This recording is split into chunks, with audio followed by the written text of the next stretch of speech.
Hi, this is Ela, and I'm going to explain to you what is one-point perspective, including what is a horizon line and a vanishing point. Please note that when I draw, I do not necessarily draft all this information out.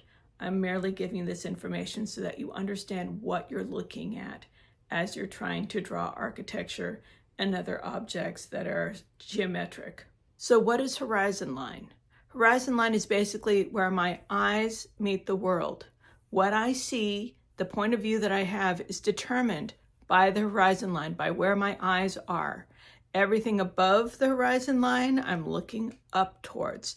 Everything below the horizon line, I'm looking down at. And the horizon line changes with my head position. So right now it's here. I can see this green line. That's the horizon line extending beyond my eyes.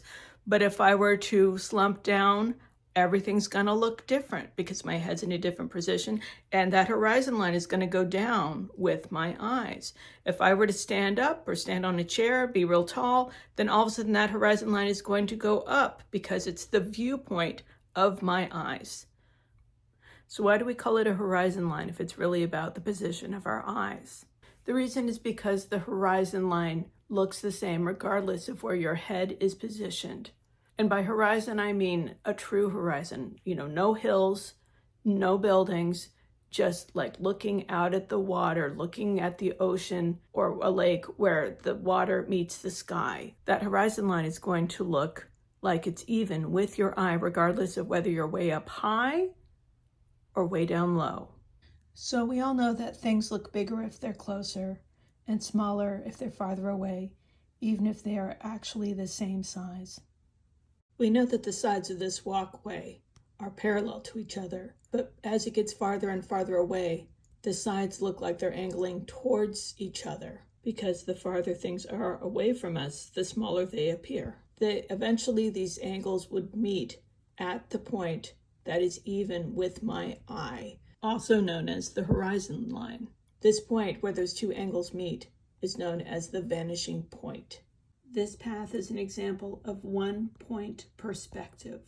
It's considered one-point perspective because it only has one vanishing point. We can find examples of one-point perspective all over the place in our daily lives. A cardboard box has 4 parallel sides. If you look inside of it, you'll notice those sides begin to point towards each other, and if you were able to extend those lines, they would meet together at one point, which would be at our horizon line or eye line. If you were to move the box a little bit, change the angle at which you were looking at the box, that vanishing point would move and change. So how does this play into drawing architecture? Well, here I have a cardboard box and I've drawn some windows and some parallel lines on the side of the building. You can see how if we extend these lines, they meet at the vanishing point, which tells us where our horizon line is. And some buildings are just too large, too long, too awkward to figure out the actual vanishing point and horizon line.